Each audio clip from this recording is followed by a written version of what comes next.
혹시 제가 말씀드린 거에서도 질문 있으면 하십시오. 네. 그 수행 과정 단계 중에 육신통이라는 게 증표적으로 나타난다고 했지 않습니까? 그럼 그게 필연적으로 나타나는 겁니까? 아니면 나타날 수도 있고 안 나타날 수도 있는 겁니까? 사이드 에펙트예요. 수행을 이렇게 가르친 대로 수행을 하면은 필연적으로 누구나가 이렇게 해서 닦아 나가면은 누구나가 필연적으로 열반에 도달해요. 됐습니까? 근데 그 과정에 사이드 에펙트라고 그러죠. 그 뭐라 그러지? 뭐라 그래? 부수적인 효과, 부수적으로 생길 수 있는 효과가 육신통이에요. 안 나타날 수도 있는 거고. 예, 그래서 육신통에 보면 육신통으로 내가 마음을 기울이면 나타나고 마음을 안 기울이면 통과. 근데 육신통을 타겟으로 목표로 관역으로 보면은 그거는 잘못 가는 거예요. 또 질문 있으십니까? 네. 네. 그 주력으로는 청구를 할 수 없는 건가요? 주력으로는 그 주력으로 하시는 분이 나는 주력으로 해서 깨우친다, 나는 깨달음을 이뤘다, 나는 뭐 열반을 깨우쳤다 이렇게 말씀하시는 건 자유예요. 하지만 저는 동의하지 못하고 그 열반과 그 깨달음은 석가모니 부처님께서 설하신 열반과 깨달음하고는 달라요. 오케이? 석가모니 부처님께서 말씀하신 열반과 깨달음은 이 방법 이외에는 다른 방법이 없어요. 다른 방법이 만약에 있다고 주장하면은 석가모니 부처님께서 잘못 설하신 거예요. 다른 방법이 가능한 방법을 놓치신 거예요. 안 가르쳐 주신 거예요. 부족하게, 완전하게 가르쳐 주지 않으신 거예요. 그래서 결과적으로 석가모니 부처님을 폄하하는 것이고 가르침을 폄하하는 결과를 맺게 돼요. 오케이? 네. 제가 수행하고 있는 방법이 스님께서 설명하신 적치설하고 유사점이 있어서 그런데요. 네. 제가 유상, 무상을 이해할 때 그런 게 이제 파고들면 원자, 원소가 되고 소립자가 되고 끝끝내는 모두가 진여 불성이고 그 불성을 모르기 때문에 계속 또 윤회를 한다고 생각했습니다. 네. 그래서 그 실상자리인 연불선을 해서 나무아미타불을 해서 그 본래 마음을 알아야 진여 불성자리를 알고 진공 물자리로 간다고 생각해서 그렇게 수행하고 있는데요. 만약에 제가 지금 수정해야 할 부분이 있다면 어떤 부분이 있는지 다 비우세요. 싶습니다. 네? 그 머리 다 비우셔야 돼요. 다 사견이에요. 여러분들 불성, 그거 일심, 자성, 법성 이런 거 있죠? 네. 그런 말 있죠? 그런 말이 어디서 나온 것 같아요? 여기 니까야 경전에 안 나와요. 어디서 나온지 아세요? 부처님 가르침을, 석가모니 부처님 가르침을 힌두교들이 섭렵하는 과정에서 전변설이 들어간 거예요. 전변설은 뭡니까? 신성이 있어요. 신이 있어요. 신이 모든 창조물의 피조물에 신의 그 성품이 다 들어가요. 그 성품 들어가거든요. 아무리 작은 먼지 알갱이에도 그런 개념이에요. 그래서 거기에다가 불자를 붙이면은 불교가 되나요? 안 그래요. 그래서 그거는 지금 말씀하시는 스님께서 저도 처음에 그렇게 해서 수행을 들어왔거든요. 불성이니 법성이니 그 다음에 진하니 이런 걸 가지고 그걸 이렇게 추구하는 수행을 저도 10년 넘게 했는데 근데 나중에 공부해 보니까 그게 다 대승불교에서 말만 대승불교가 불자라는 말이 들어서 그렇지 거의 힌두교예요. 그래서 잘 분별하셔야 됩니다. 네. 아니 잠깐만요. 지금 두 번 질문하시니까 다른 분한테 먼저 드릴게요. 네. 앉아서. 네네. 그럼 앉아서 하셔야죠. 지금 말씀을 들으면서 제가 생긴 인데요. 지금 스리랑카나 티베트 쪽이나 이쪽은 보면 거의 다 개인적인 생각으로는 그 많은 신들을 이렇게 그걸 하고 있거든요. 모시고 있고 또는 믿고 있는데 그 지금 스님의 말씀을 듣다 보면 그것들은 다 어떤 힌두 쪽의 그 종교가 이렇게 힌두 쪽의 신들을 모시고 오는 하나의 그게 아닌가 하는 그런 생각이 드는데 제 생각이에요. 저는 스님 생각에 장단 맞춰서 아니, 하기 그러니까. 싫거든요. 아니 질문이 뭐예요? 요점은 뭐냐면 네. 부처님 당시에는 그 네. 니까야나 아니면 그걸 보다 보면은 어떤 그런 그 신들에 대한 그것조차도 다 불복을 시켰다고 얘기가 나와 있어요. 그러면 지금 현재 저희가 믿고 있는 관세음보살이나 이러한 것들은 다 힌두에서 온 것이 아니냐 그런 생각이 들어서 제가 여쭤보는 그 처음 말한 거 두 번째 말한 거 또 다르시네. 저기 이 천수경에 보면은 그 뭡니까 다란이 나오죠, 그죠? 그거는 번역하지 말라라고 돼 있죠, 그죠? 근데 스님 그거 다 번역돼 있잖아요 지금. 번역돼서 여러분 혹시 번역된 거 읽어보셨어요? 네. 예, 놀라셨죠? 네.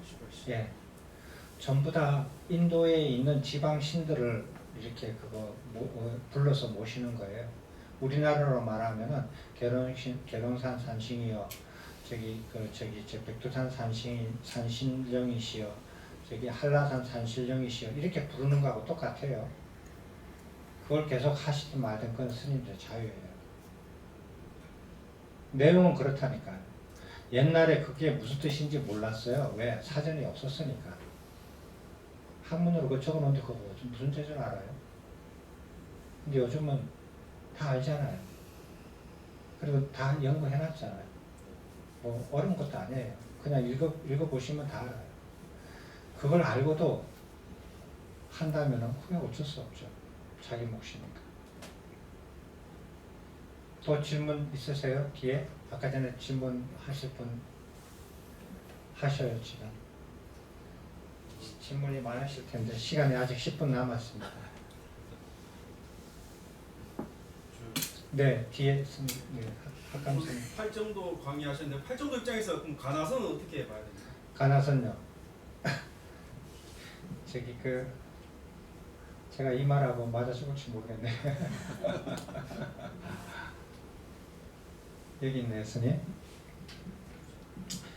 사람들이 가끔 이런 말씀을 하세요. 가나선 혹은 또 그 윗바사나 하시는 분들은 윗바사나 뭐 이렇게 말씀하시거든요. 말씀하신 이런 수행법 저런 수행법 얘기하는데, 저도 그런 거 이렇게 그 가나선 저도 그거 이렇게 수행을 화두선을 처음 출가했을 때는 다 그런 거 가르치니까 그걸 했죠. 그리고 그 선악가에서는 그대로 진짜 가나선만 선종만 연구하는 곳이잖아요. 그게는 뭐 이런 팔정도 이런 건 말도 안 해요. 그런 거 없는데 이거 하나는 분명하게 말씀드릴게요. 석가모니 부처님께서 가르치는 범행법, 수행법이라 씁시다. 수행법에서는 37가지예요. 그 경전에 나와 있어요. 여러분도 많이 들으셨어요. 37가지. 이거 전부예요. 다시 말하면 석가모니 부처님께서 너희들이 비구들한테 너희들이 이렇게 해가지고 열반에 도달할 수 있는 방법은 이 37가지면 충분하다. 여기에 더 필요한 거 아무것도 없다. 자, 그게 그럼 여기에 열애선이란 조사선이란 말이 있어요? 없어요. 그리고 여러분들도 열애라는 말 자체가 용도가 잘못 쓰였어요. 열애라는 말이 신명호에 속합니까? 속하지 않습니까? 열애, 은공, 정병지, 무상사, 조장부, 천인사, 불세조 이 10가지에 열애가 들어가요? 안 들어가요? 자신하시는 분, 이 손모가지 걸고 자신하실 분 손 들어보세요. 열애라는 말이 신명호에 들어간다, 안 들어간다, 둘 중에 하나. 들어간다 손 들어보세요. 안 들어간다 손 들어보세요. 손 걸겠어요? 자신 있어요? 열애, 은공, 정변도 이렇게 하지 않습니까? 그 경전에 그래 나와요. 그 열에 그치? 그 열 아닐까? 자, 그럼 한번 해볼까요? 열애, 은공, 정병지, 명예교, 선서, 세간의, 유상사, 조장부, 천인사, 불, 세존 11개네. 왜 10가지라고 그러죠? 불세전을 보통 붙여서 불세존을 붙여서 하나요? 한 가지고. 그럼 부처님하고 세존이시여 할다고 왜 붙여서 안 했어요? 자, 신명어는 10가지예요. 말 그대로. 근데 경전에 보면 전부 다 이렇게 나왔어요. 저도 처음에 헷갈렸어요. 근데 나중에 보니까 신명어를 누가 만들었어요? 비구들이 만들었어요? 누가 만들었죠? 신명어를. 경전에서는 연도불 부처님이 석가모니 부처님한테 신명어는 아니잖아요. 신명어는 누가 만들었어요? 네? 누가 만들었어요? 오, 정신 드시고 싶은 생각 없으신가 보다. 답 없으면 저기 정신 못 드십니다. 네? 신명어를 누가 만드셨어요? 선배 스님들께서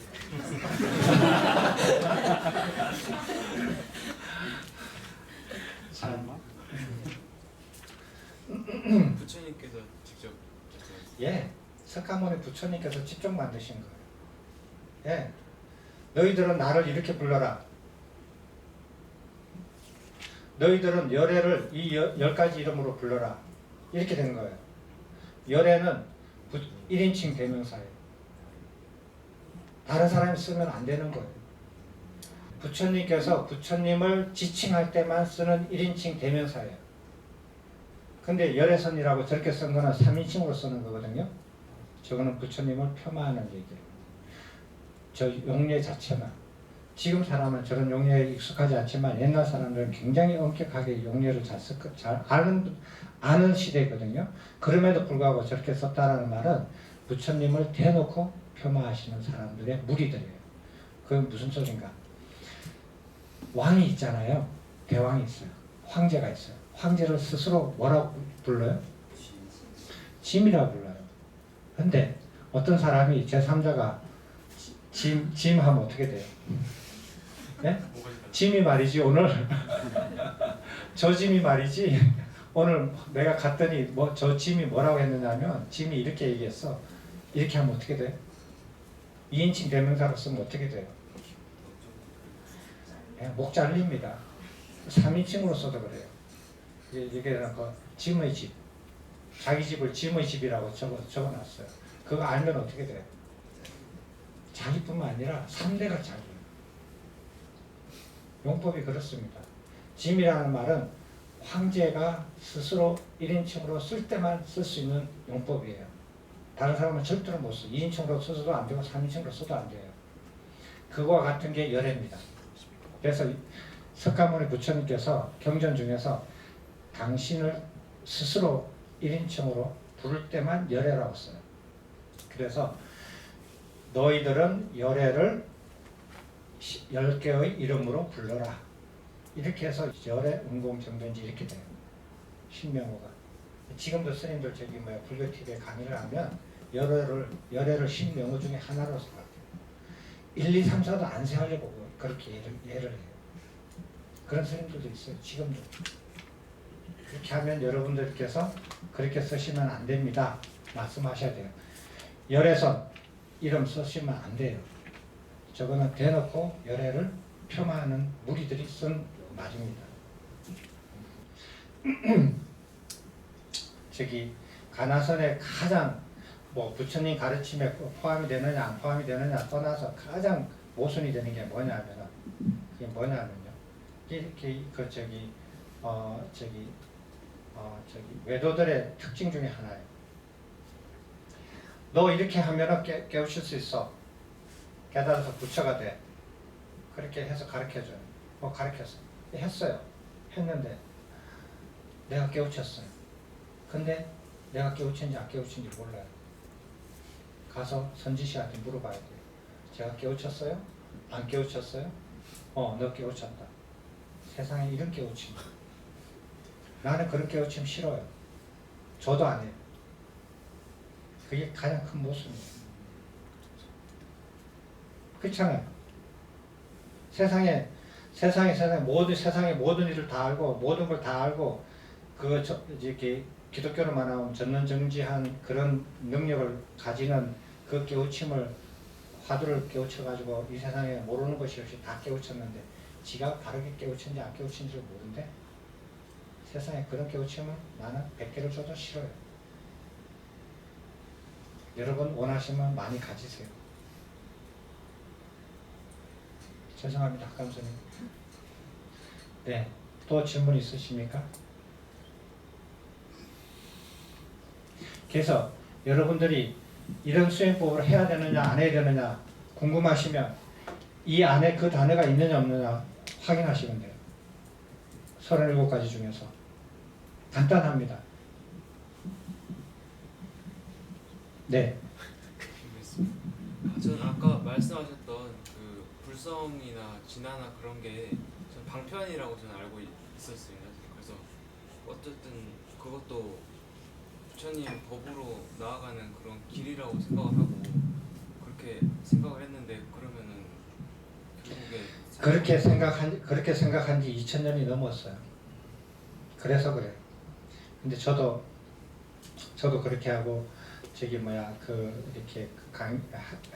이렇게 하지만은 여러분들이 무엇이 부처님 가르침이고 무엇이 부처님 가르침 아니고를 분명하게 얘기하실 수 있을 때 그런 안목이 생겼을 때 정견을 갖춰주셨을 때 그래서 정견을 갖춰가는 과정이 부처님 사성제를 다 한다는 말은 부처님 가르침을 처음과 중간과 끝을 다 깬다는 뜻이에요.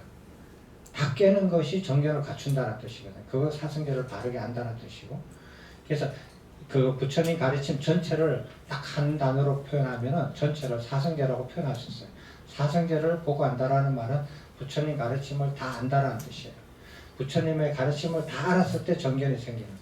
정견이 생기면 어떤 것이 부처님 가르침이고 이것은 부처님 가르침 아니다라는 것을 분명히 알아요. 그리고 나서는 부처님께서 가신 길로 한 걸음 한 걸음 그게 첫 걸음이에요. 그래서 부처님의 가르침에 이렇게 보면은 부처님의 가르침을 이해하고 바르게 아는 것 그리고 어떤 것이 부처님 가르침이고 아니고를 분명히 알아가는 이것을 팔정도의 첫 걸음이에요. 수행의 첫 걸음이에요. 그것을 아르바리라고 그러지 않아요. 수행과 분리시켜서 말하지 않아요. 그게 더 합당한 말이죠. 그게 수행의 첫걸음이에요. 또 질문 있습니까? 그 수십 가지, 한 3, 40가지가 있어요. 여러분들 이렇게 책들 나오는 거 많이 보시면 아시지만은 다 나열하기도 바빠요. 역사적으로는 역사적으로도 처음에 이렇게 법성이라는 말이 반야신경이 이렇게 번역될 때는 법성이라는 말이 나왔고 나중에는 그것들이 바뀌어가면서 최근에 화계사역에서는 뭐라고 그러시지 알아요? 화계사역에 노스님 계셨을 때 뭐라고 하신 줄 알아? one point 한 점 그러셨어요. 그래서 예전에 스님들 오면은 가끔 그 영어 법회를 해달라고 해서 한번 한 적이 있었는데 그 스님이 그러시더라고요. only don't know 그러더라고요. 오직 모른 채 있으라요. 그래서 하는데 그래서 내가 개인 방으로 딱 데리고 왔어요. 너 진짜 지금에서 아무것도 모른 채 그렇게 살다가 죽는 게 내가 좋으냐? 그게 만족하냐? 대놓고 물어봤어요. 아무 말 못하더라고. 너 지금 있는 상태에서 아무것도 모른 채 그래 있다가 죽을 거니? 그렇게 해요. 근데 그렇게 죽을 때 그러면 안 억울하겠어? 그렇게 하려고 여기 왔니? 그렇게. 얼어 죽으려면 돈 넣으죠. 지나 모르고 죽지. 왜 남 보고 모르고 죽으래요? 그럼 무책임하죠. 그럼 부처님께서는 왜 설법하셨어요? 수십 년 동안.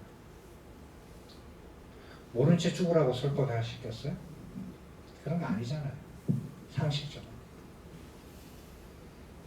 또 질문 있어요? 질문 있습니다. 네. 그러면 스님께서는 그 수행 과정 중에 어디까지 가셨습니까? 궁금하셔요? 네. 저도 여러분처럼 정견을 갖춰가는데 바쁩니다. 정견을 닦아가고 있습니다. 근데 그 팔정도 중에서 정견을 닦아가고 있습니다. 전현수 박사인가 그분은 얼마 전에도 그 기사 낸 거 보니까 자기는 뭐 선정 체험도 여러 번 했다고 하는데 예? 선정 체험도 해봤다고 하는데 네네. 그럼 그게 이게 말한 것처럼 이 나타난 걸 말하는 거 아니면 좀 이상한 신비로운 현상을 말하는 건지. 그럼 그분한테 직접 들어보셔야죠. 근데 여러분들 이렇게 수행하시면서 사람들이 일반 사람들처럼 보고 듣지 않는 특이한 것들을 이렇게 말씀하시는 경우가 있어요. 저도 처음 출가할 때 그걸 굉장히 그런 사실을 저도 경험해봤고 경험하는 사람을 보고 옆에서 보고 저도 이렇게 그 방법을 익혀서 해보고 막 이렇게 하면서 굉장히 이렇게 그 신심이 나고 신기하고 정말 이렇게 새로운 세상에 와 있는 것 같고 그랬어요. 지금 와서 보니까 외도의 지름길입니다. 그렇게 하는 겁니다. 지금은 뭐 이렇게 일반 사람들이 보지 않고 듣지 않는 것을 말하거나 이렇게 일반 사람들이 하지 못하는 짓을 하거나 그런 거 하더라도 지금은 눈 하나 안 깜짝거려요. 그런 사람들이 와서 하죠. 처음에는 그런 것을 많이 이렇게 심취를 했었지만 그게 아니에요. 그런 게 타겟이 될 수 없어요. 그게 관역이 될 수 없습니다. 자, 다른 질문 또 있으신가요? 스님께서도 다음 생에 그런 생에 못하시면 간역을 못 맞추시면 다시 오실 거잖아요. 미안하지만 이 생이 마지막입니다. 네, 다음 생에 절대로 안 나옵니다. 그럴 의향이 요만큼도 없습니다. 이게 마지막입니다.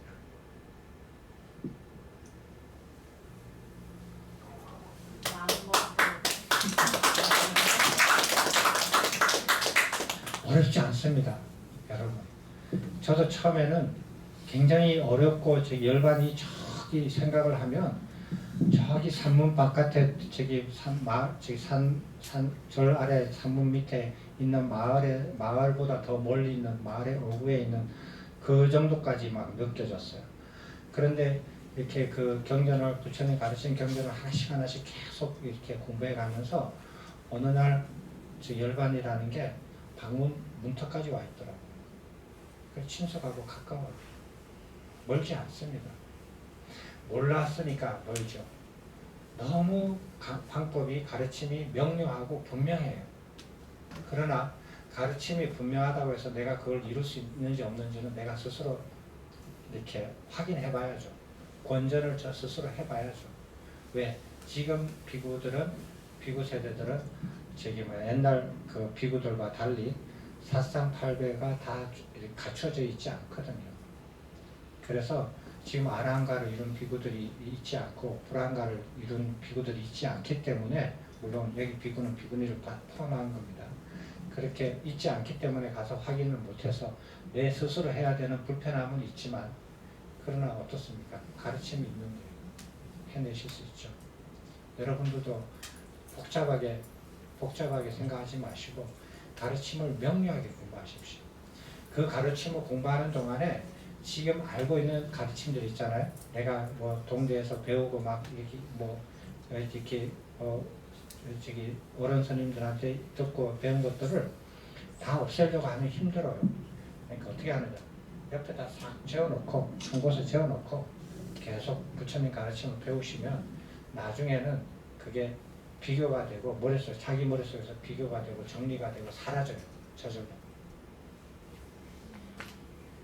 그렇게 해서 정말 부처님 가르침이 이것이구나 처음과 중간과 끝을 탁 깨어서 그렇게 해보십시오. 자다가도 탁 발차가지고 일어나가지고 야, 너 팔정도 얘기해봐. 12연기 얘기해봐. 설명해봐. 하면 줄줄줄 나올 수 있도록. 됐습니까? 네. 그렇게 한번 열심히 해보십시오. 저도 스님들 여기 출가한 지 얼마 안 되신 스님들 보니까 저도 옛날 생각나고 참 좋습니다. 그래서 이 마음들이 이렇게 저는 상처를 많이 받았어요. 그냥 여기저기서 많이 이렇게 그거 겪고 하면서 많이 받았는데 제가 출가하고 계받은 지 얼마 안 돼서 1994년 저기 조계사 사태를 겪었어요. 현장에 저도 가 있었어요. 오라니까 가야죠. 가서 보고 지금보다 더 심했어요. 그때는 왜 심했느냐 하면은 어떤 역사적인 일이 있었냐 하면은 카메라에 동영상에 불교 성녀가 최초로 폭력을 휘두르는 것을 카메라에 담은 최초의 사건이었어요. 전 세계에서. 그게 그 사건이에요. 불교 역사상. 성녀들이 폭력을 이루는지 안 이루는지 기록은 있을 수도 있고 뭐 말은 있을 수가 있지만 동영상에 딱 찍힌 거는 그게 처음이었어요. 인류 역사상 처음이었어요. 그래서 굉장히 큰 이슈가 됐었거든요.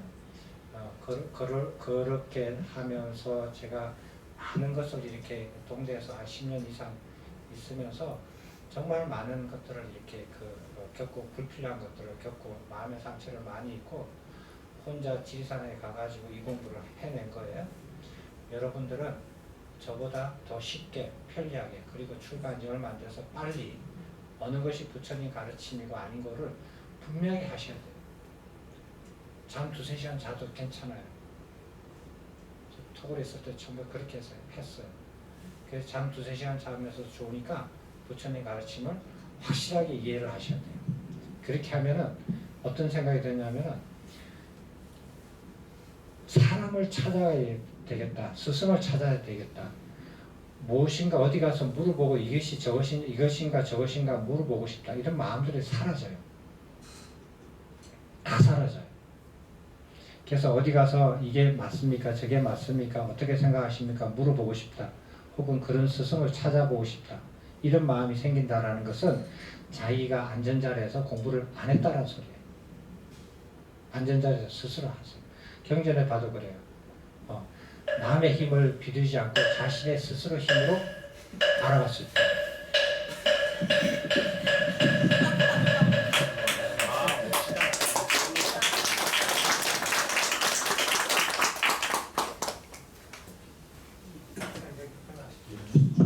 좋은 말씀을 해주신 범일스님께 박수 한번 부탁드립니다. 이상으로 범일스님의 강의를 마치도록 하겠습니다. 대중스님들께서도 모두 자리에서 일어나 주시기 바랍니다. 대중스님들께서는 금일 강의를 해주신 범일스님께 삼배의 예를 올리도록 하겠습니다.